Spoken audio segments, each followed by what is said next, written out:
Nós vamos hoje falar sobre a primeira mensagem da nossa série, Chaves que Abrem Portas na Vida. Vamos pedir a direção de Deus. Senhor, fala conosco, ensina-nos, traz a Tua palavra ao nosso coração.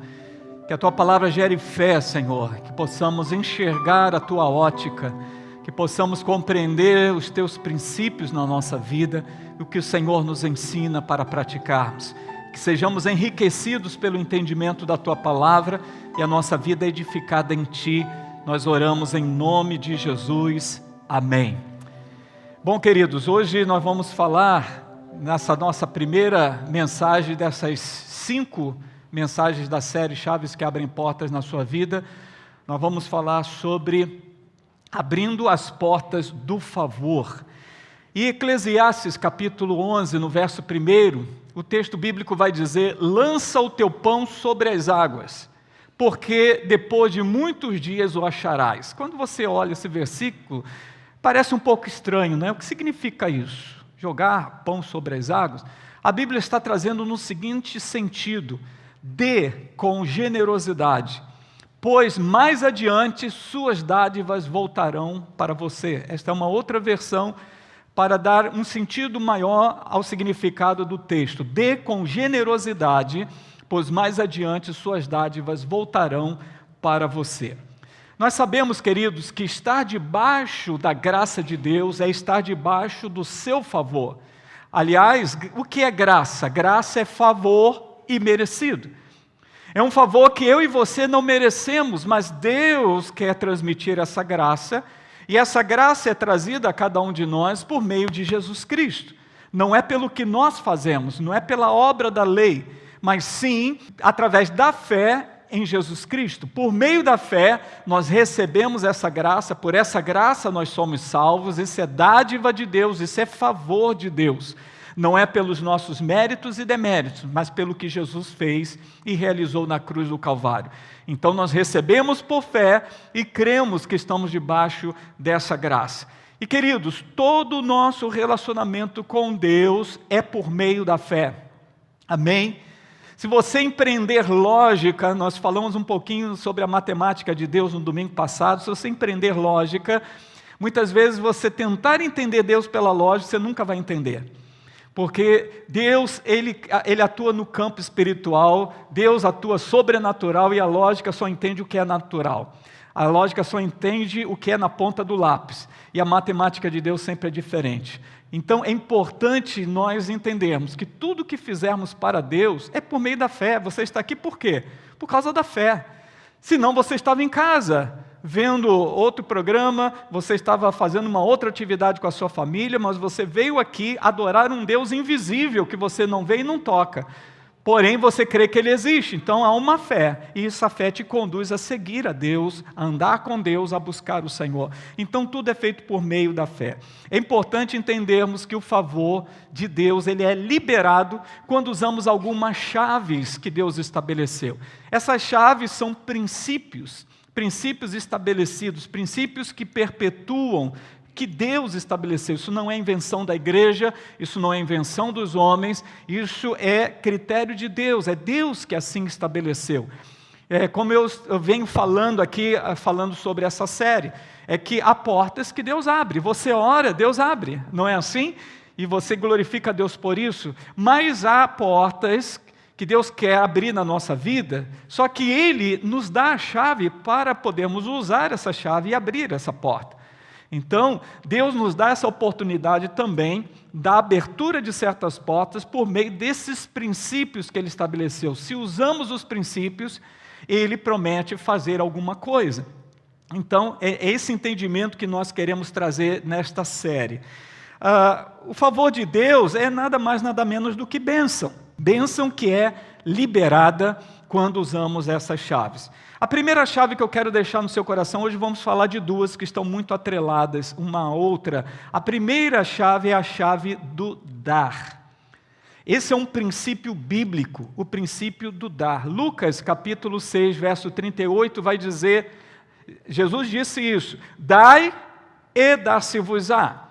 E ele vai dizer: boa medida, recalcada, sacudida, transbordante, generosamente vos darão, Porque com a medida que tiverdes medido, vos medirão também. Há um princípio aí, queridos. Há uma chave poderosa aí que precisamos entender. Dai e dá-se-vos-á. Você percebe que há uma chave que promove um retorno. Podemos dizer isso, porque Jesus não disse apenas dai. Ele disse dai e dá-se-vos-á. Inclusive, a forma como esse dá-se-vos-á acontece, você observa que é uma forma abundante. Naquele tempo as pessoas entendiam, porque elas estavam muito próximas à agricultura, e quando eles vinham buscar o cereal, depois que o milho produziu, o trigo produziu, eles vinham com os cestos e eles colocavam boa medida naquele cesto. E para poder caber mais, o que eles faziam? Eles sacudiam para que assentasse mais os grãos.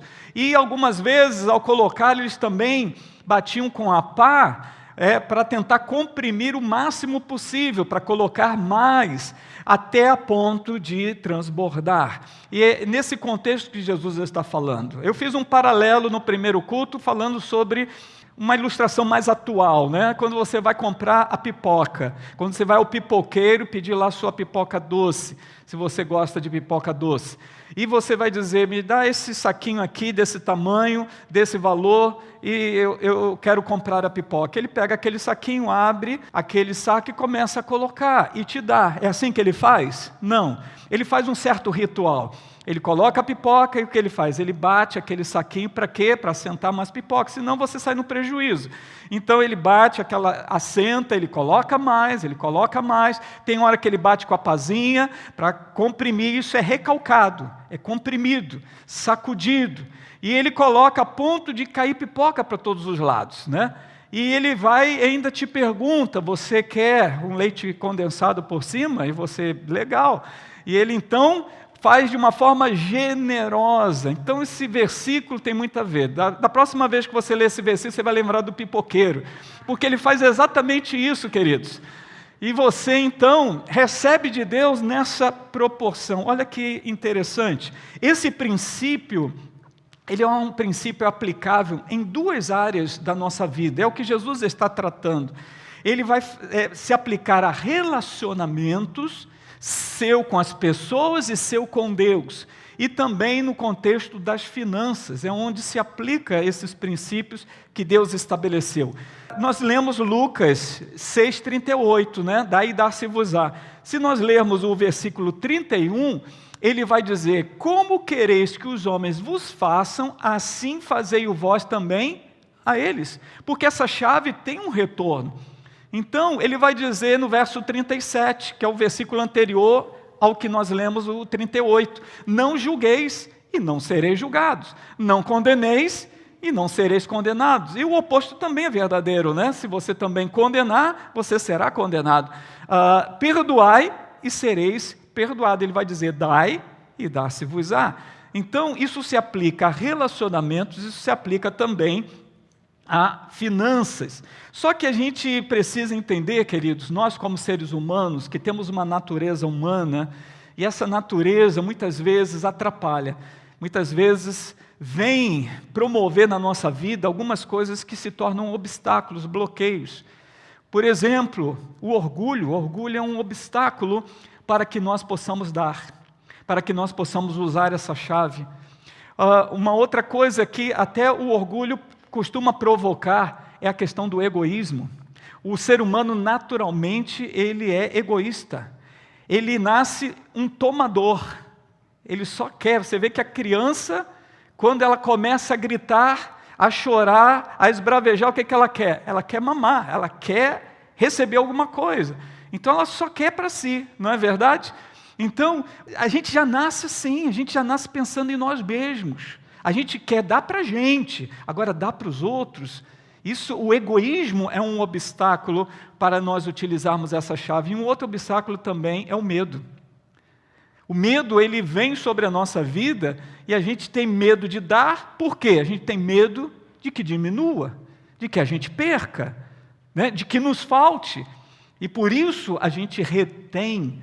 Essa questão do reter por causa de orgulho, egoísmo ou medo, traz muito aquela ilustração que eu de vez em quando falo aqui para vocês, a diferença entre o Mar Morto e o Mar da Galileia. O Mar da Galileia tem vida, tem peixe, As pessoas ribeirinhas todas são supridas, pescadores têm a sua fonte de renda na pesca, porque há muita vida no Mar da Galileia. Por quê? Ela recebe águas e ela escoa águas, ela não retém. Diferente do Mar Morto, que recebe as mesmas águas que vêm do Mar da Galileia através do Rio Jordão, mas ele não escoa para lugar nenhum. E é um mar totalmente morto de vida. Não há vida, não há peixes, acho que só tem uma única bactéria, uma única tipo de alga que consegue aguentar aquele alto índice de sal que tem o Mar Morto. É um mar que tem o próprio nome, né? Morto. Por quê? Recebe, mas retém, não escoa, não dá. Então, quando a gente aprende a dar, a gente tem vida, a gente usufrui das bênçãos dessa chave, desse princípio. Nós precisamos entender, queridos, que nós não damos para receber. Isso não pode ser o nosso foco. Nós liberamos para abençoar. Amém? Por quê, queridos? Porque se nós damos para receber, pensando no que vamos receber, pensando no lucro que vamos ter, isso não é dar. O que é isso? Se nós damos para receber, isso é um negócio. Não é dar, é negociar. Então, não podemos ter no coração essa questão, não, agora eu vou passar a dar, porque a Bíblia diz, boa medida, recalcada, sacudida, eu quero isso na minha vida. Então, as intenções se tornam erradas, a gente troca aí as posições. Nós liberamos para abençoar. Tem que haver esse desejo no coração, porque, queridos, a gente tem a prova da palavra de Deus, em Atos capítulo 20, verso 35, o apóstolo Paulo dizendo aqui: tenho-vos mostrado em tudo que, trabalhando assim, é mister socorrer os necessitados e recordar as palavras do próprio Senhor Jesus. O que ele diz? Mais bem-aventurado é dar do que receber. Em outras palavras, a bênção maior em dar que receber. Queridos, felizes são aqueles que entendem isso. Felizes são aqueles que decidem não ser mais tomadores, mas serem doadores. Você sabe onde nós vemos a ação da verdadeira prosperidade, a prosperidade que vem de Deus, é em pessoas doadoras, em pessoas generosas, em pessoas que não retêm. É impressionante, eu vejo pessoas que têm essa liberalidade, essas pessoas que têm essa sensibilidade e que liberam, sabe, sem medo, sem egoísmo, e olha para a vida dessa pessoa, ela é próspera, tudo que ela coloca a mão prospera. Eu contei aqui o testemunho de uma irmã, quando eu pastoreei a Nova Vida de Bangu, uma irmã que ganhava um salário mínimo. Ela tinha uma vida simples, mas era fiel dizimista, e toda vez, queridos, era impressionante, me chamava a atenção isso. Toda vez que a gente falava de um desafio da igreja, irmãos, precisamos pintar o prédio da escola dominical. Quando ela vinha trazer a oferta dela, ela dizia: pastor, eu quero dar uma lata de tinta. Sempre era qualquer coisa, ela queria ser a primeira a dar alguma coisa, mesmo que fosse pouco, mas ela era doadora. E ela uma vez chegou para mim e disse: pastor, eu recebi a minha aposentadoria, que não é muita coisa, e eu peguei uma parte e fui ao banco pagar as contas lá de casa. E quando eu cheguei na fila, que já estava para chegar, tinha uma senhora na minha frente, quando já estava próximo de chegar a minha vez, eu fui na bolsa, peguei as contas e cadê o dinheiro? Sumiu o dinheiro. Não sei se roubaram, não sei se eu perdi. Eu fiquei tensa, aquela senhora na minha frente viu a minha atenção e disse: senhora, está tudo bem? Ela falou: não, minha filha, eu não estou encontrando meu dinheiro, eu acho que eu perdi o dinheiro. E ela está ali, e nisso chegou a vez daquela senhora, ela foi até o caixa, pagando as contas dela, os compromissos dela, e aquela senhora lá orando ao Senhor em silêncio: Senhor, o que eu vou fazer? E aquela senhora que estava no caixa, ela se virou e disse: vem cá, minha senhora, me dê as suas contas que eu vou pagar, todas elas. Ela não quis saber o valor, mas pegou e pagou. E ela veio testemunhar dizendo: pastor, Deus é bom. Por quê, queridos? Porque isso é prosperidade. Prosperidade é isso. A gente olha, o mundo olha a prosperidade em ter muito dinheiro, mas como tem gente com muito dinheiro e não tem o que você tem, daquilo que é paz, alegria, aquilo que só Deus pode proporcionar. Aí as pessoas não entendem isso, queridos. Acham que o dinheiro é que traz felicidade, é Deus quem traz felicidade na nossa vida. Quando a gente recebe bênção de Deus, isso é que é vida abençoada, amém? Isso é vida abençoada. O que parece ser pouco é aquela matemática de Deus. Deus transforma em muito. Isso é algo tremendo, é algo de Deus. Deus é o maior doador. Você já reparou que Ele resolveu doar Jesus até antes da fundação do mundo? Quando nem eu e você existia, ser humano não existia, planeta não existia, universo não existia, Deus já resolveu doar Jesus. A Bíblia mostra isso. Então, já antes da fundação do mundo, Ele já sabendo o que ia acontecer lá na frente, Ele já disse, eu vou doar. E Ele deu Jesus. Deus amou o mundo de tal maneira que deu. Deus é doador, irmãos. E a Bíblia vai dizer que nós devemos ser imitadores de Deus como filhos amados, de sermos e aprendermos a sermos doadores. Entenda que dar é um teste de fé. Dar é uma demonstração de amor e também de gratidão. E nós podemos, irmãos, doar os 3 T's da nossa vida. Que T's são esses? O nosso tempo, o nosso talento, ou os nossos talentos, e os nossos tesouros. São os 3 T's que nós podemos abençoar vidas e honrar a Deus também. Tempo, talento e tesouros. E por que a Bíblia vai falar de finanças? Por que a Bíblia enfoca? Porque várias parábolas de Jesus têm a ver com dinheiro. Por que dinheiro parece vir mais vezes do que até outros temas, como oração e outros temas que também são importantes? Porque Deus sabe como as finanças é uma área tão sensível do ser humano. Como finanças pode ser um sedutor de corações. Porque Deus sabe, queridos, que a nossa forma de lidar com dinheiro vai demonstrar pelo menos 3 coisas. Vai demonstrar as nossas prioridades, quais são as nossas prioridades, quais são as nossas lealdades e quais são as nossas afeições. Denuncia o coração da pessoa. É por isso que a Bíblia não vai dizer que o dinheiro é mau. O dinheiro é uma coisa neutra. Só que a forma como eu lido com o dinheiro é que vai dizer se eu vou servir ao dinheiro ou o dinheiro vai me servir. A Bíblia vai dizer que a raiz de todos os males não é o dinheiro, mas é o amor ao dinheiro. É quando o dinheiro é prioridade, quando o dinheiro detém toda a minha lealdade, toda a minha afeição é voltada para ele.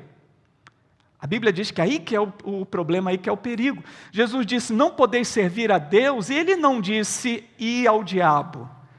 Jesus não disse assim, não podeis servir a Deus e às riquezas. Não é que a riqueza é um mal. Tem cristãos que são ricos e são muito abençoados porque usam das suas riquezas para aplicar essas chaves, esses princípios. Mas está falando da questão do espírito que gira em torno desse dinheiro que Jesus chama de mamon. No original hebraico ele chama de mamon. Há um espírito que seduz corações. O dinheiro tem um poder de sedução. É um concorrente de Deus, olha que coisa. Por isso a Bíblia vem falar, porque é um assunto espiritual. Porque Jesus colocou como podendo se tornar o Senhor de uma vida. Não podeis servir a 2 senhores. Porque você vai amar um e desprezar o outro. Se devotar a um, ignorar o outro. Então, a questão das finanças é importante, é que as finanças não podem tomar conta do nosso coração. E por isso a Bíblia vem a dizer, e há 2 formas bíblicas, irmãos, de dar para nós honrarmos ao Senhor. Nesse contexto de vida financeira e relacionamento com Deus, há 2 formas, dízimos e ofertas. A Bíblia vai falar sobre isso. E o que é dízimo? Dízimo é 10% do que recebemos, que nós devolvemos a Deus. Eu frisei ali o verbo devolvemos.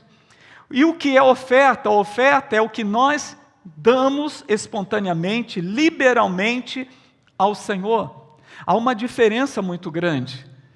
Porque dízimo, eu não dou dízimo Por que eu devolvo o dízimo? Nós vamos ver mais à frente por quê. O texto de Levítico 27, 32 vai dizer, no tocante às dízimas do gado e do rebanho, porque naquele tempo também, as pessoas tinham seus recursos através do seu rebanho, da sua agricultura e tudo mais, e de tudo que passar debaixo do bordão do pastor, o dízimo, a 10ª parte, será santo ao Senhor.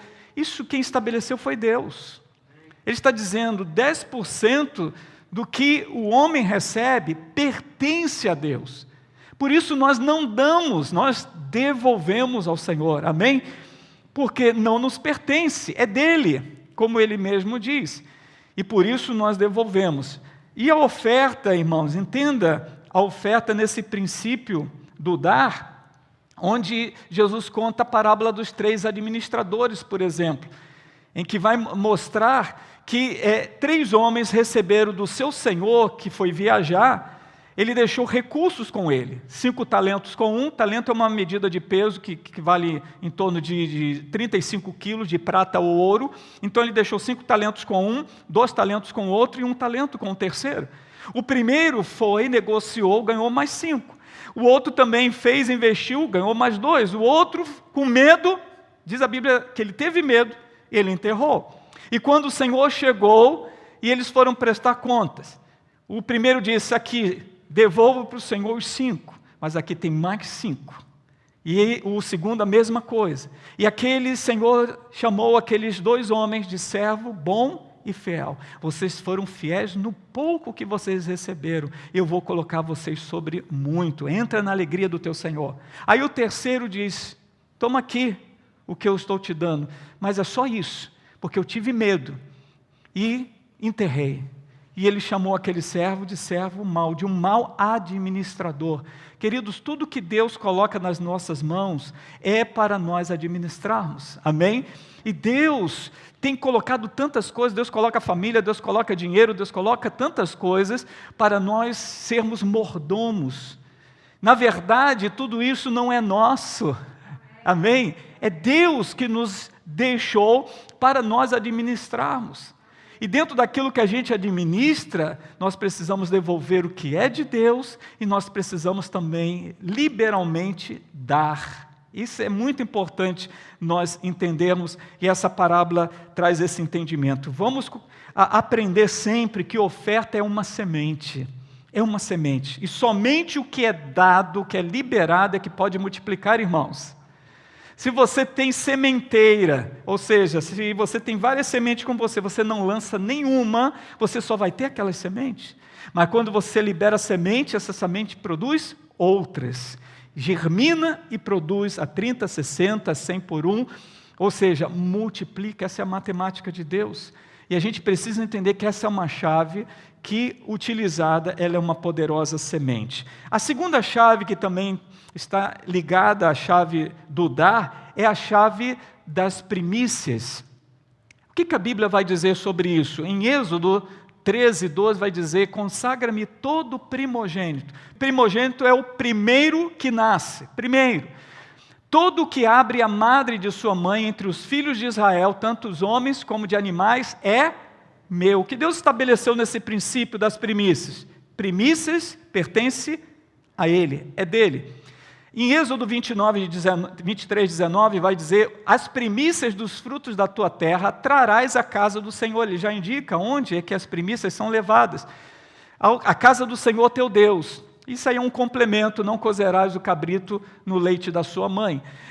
Em Provérbios 3,9 vai dizer, honra o Senhor com os teus bens e com as primícias de toda a tua renda. Você pode ver embutido aí a questão do dízimo e da oferta, entende? Honra o Senhor com os teus bens. Aquilo que Deus tem te abençoado, abençoe outras pessoas, honre a Deus também. E também com as primícias da tua renda. Você vê que tem um foco voltado à questão do princípio do dízimo, porque esse princípio das primícias, dos primogênitos, é o princípio também do dízimo. Em Romanos 11, 16, Paulo vai dizer, se forem santas as primícias da massa, igualmente o será a sua totalidade. Se for santa a raiz, também os ramos o serão. Então, quando você honra com as tuas primícias, queridos, tudo aquilo que fica com você é santo, é abençoado por Deus, amém? Porque você está lançando mão de uma chave, de um princípio que Deus estabeleceu. Isso, queridos, alguém pode dizer, isso está atrelado à lei. Existe um comentário por aí sobre que dízimo não faz parte da graça. Isso faz parte da lei, então não precisamos mais cumprir. Depois, com calma, eu vou trazer uma palavra só sobre dízimo, para a gente ter esse entendimento, tirar essas dúvidas, o nosso tempo não permite hoje. Mas é importante entender que, mesmo antes da lei ser estabelecida, nós vemos pessoas utilizando os princípios de Deus, como foi o caso de Jacó, como foi o caso de Abraão, que deu o dízimo de todos os seus despojos a Melquisedeque, que é uma figura representativa de Cristo. E nós vamos ver bem no início, mais no início ainda, Caim e Abel, onde o texto vai dizer que aconteceu que no fim de uns tempos trouxe Caim do fruto da terra uma oferta ao Senhor. Ele foi lá na sua lavoura e pegou o que tinha lá, vou levar isso aqui de oferta para o Senhor. E o texto vai dizer que Abel, por sua vez, e a Bíblia traz esse detalhe. Se traz esse detalhe, significa que Caim não foi na mesma intenção, não entendeu o princípio, e nós vemos que esse princípio já estava no coração de Abel, onde ele trouxe das primícias do seu rebanho e da gordura, o melhor que ele tinha, ele trouxe para o Senhor. Agradou-se o Senhor de Abel e da sua oferta, ao passo que de Caim, de sua oferta, não se agradou. E a consequência é que Caim se irou sobremaneira, descaiu-lhe o semblante, você sabe as consequências. Aí você percebe o coração de cada um, não é? E principalmente o coração com relação a Deus. Como Deus valoriza. Veja, Abel, sem ter lei, ele já aplicou o princípio. E como isso agradou a Deus? Por quê, queridos? Porque Deus reservou para si as primícias. Deus reservou para si o primeiro lugar. E eu vou dizer uma coisa para você, que se Deus não for o primeiro lugar do nosso coração, irmãos, nós não daremos as primícias para Ele. Por isso é muito importante a gente entender o nosso coração com relação a Deus. Eu costumo dizer que o primeiro lugar do coração de alguém será sempre o seu alvo de adoração. É para onde converge tudo da sua vida, sua atenção, seu foco, seu tempo, seu talento, seu tesouro e também a sua devoção. E se Deus é o primeiro lugar na nossa vida, nós vamos entender que Deus sempre merece o melhor e o primeiro. Deus não pode ser recluso ao último, entende? É muito importante a gente entender a primícia.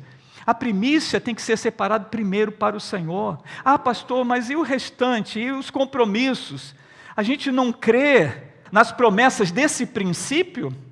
Cremos ou não cremos? Por isso é um teste de fé, queridos. Dízimo é um verdadeiro teste de fé na nossa vida, para que nós possamos confiar de que Deus faz. Nós vemos um exemplo na Bíblia, onde às vezes você lê o texto, que é um texto que as crianças todas aprendem na escola dominical, que foi sobre Jericó. A cidade de Jericó, como é que ela foi conquistada, né? Rodeando 6 dias, uma vez por dia, depois no 7º dia 7 vezes, aí as trombetas tocam, o povo grita e as muralhas derrubam. E a gente aí prega um monte de coisa, né?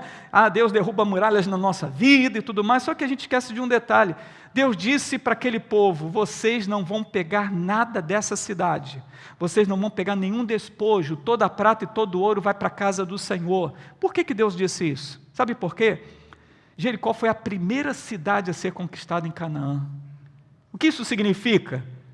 O princípio das primícias. Deus está dizendo, os primeiros frutos, as primícias, o primogênito é meu. Ninguém toca. Um homem chamado Acã tocou, e a gente sabe as consequências. Por quê? Ele tocou no que era dele, era do Senhor, porque eram as primícias. Veja, um evento bíblico que demonstra como Deus valoriza essa questão das primícias.